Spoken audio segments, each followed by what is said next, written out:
Parliament's ad hoc committee investigating police corruption wrapped up its hearings this week after hearing testimonies from Deputy Police Minister Polly Buchelo, Acting Police Minister Feroz Kachalia and Advocate Andrea Johnson from the Investigating Directorate Against Corruption. Buchelo told the committee she initially thought that the directive to disband the Political Killings Task Team issued by suspended Minister Senzo Mkhwanazi was fake. Minister Kachalia raised concerns over the handling of the critical investigation dockets and senior SAPS officials' conduct. Advocate Johnson highlighted challenges facing the criminal justice system amid allegations of political interference and corruption. To help us unpack these developments, we are joined by a crime expert, Chad Thomas. But first, let's take a look at what came out of this week's proceedings. The minister's letter and directive, which was issued on the 31st of December 2024, while it was circulating in the social media. And I assumed it was fake until when the minister called me in the early January, around 6-7, to inform me that the letter that was circulating was not fake. He wrote it himself. His appearance before the public, in full military regalia, armed and so forth, worried me. And I made a statement to that effect after my appointment. If you just take the Khumalo matter, just stand alone. Of course, the members of this House can say, what were you doing? That is a standalone matter. What is it doing in your mandate? It is in our mandate in terms of there is corruption, then there's the argument. But that's not serious corruption. But what is serious corruption? Does the manipulation and bypassing of processes, putting people in strategic appointments, isn't that what got us where it got us to in terms of state capture? And then you say, serious? Is serious money? Is serious the offense and the office bearers who are entrusted with these positions, who bypass these positions? And then let's just say, I lose that argument. The IDEC mandate can also look at fraud, which you would see in the chart sheet. It can look at issues of fraud, forgery, uttering theft, and any other matter that involves dishonesty. So as it stands alone, even on its own, and you take the corruption and you say to me, Madam IDEC, it's gone. There are still matters that fall within the ambit of IDEC for it to investigate and prosecute. Right, let's bring in crime expert Chad Thomas, who's standing by. Chad, a very good afternoon to you. Thank you so much for your time. As we take stock of what's come out of these inquiries, we know that Deputy Police Minister Polly Buchelo, who says she first saw the directive to disband the PKTT on social media and assumed it was fake. And in fact, she's not the first evidence person to give evidence before these commissions to say such a thing. She says that she thought it was fake until the minister himself confirmed it. Was this the reaction you were expecting from a deputy minister?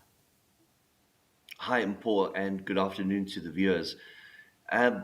It's not what we would have anticipated, nor did we anticipate the other, because we have two deputy ministers of police, the other deputy minister of police, Castle Matade, telling the public during the inquiry and the committee hearing that he did not actually have a set of deliverables for the entire time in which he's now in this administration.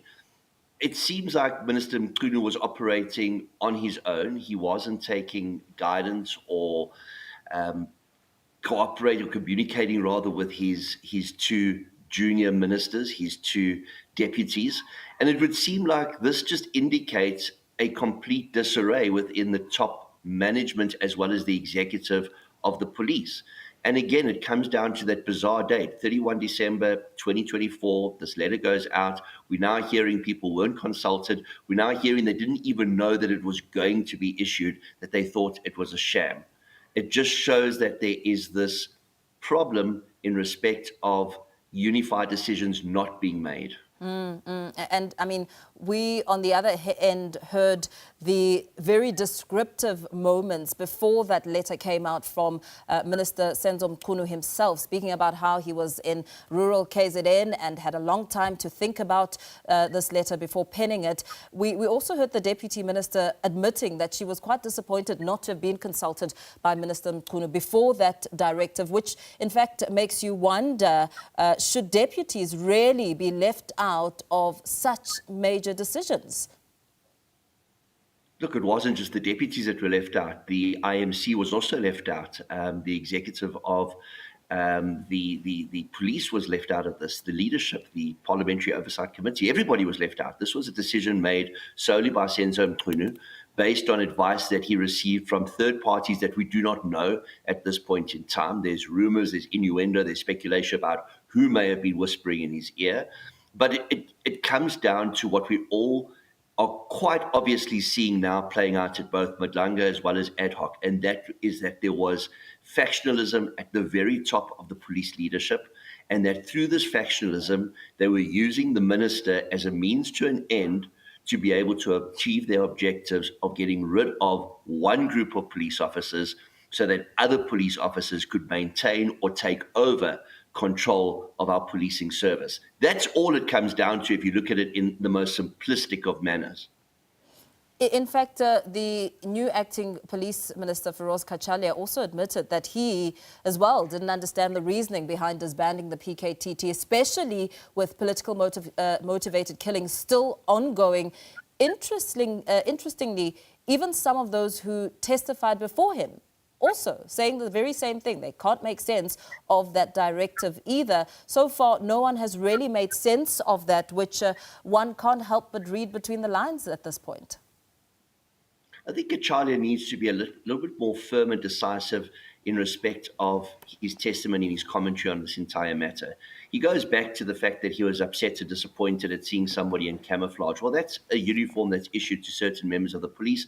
The Provincial Commissioner of the KZN, mkhwanazi, was entitled to wear that on the July 6th presser, and he did.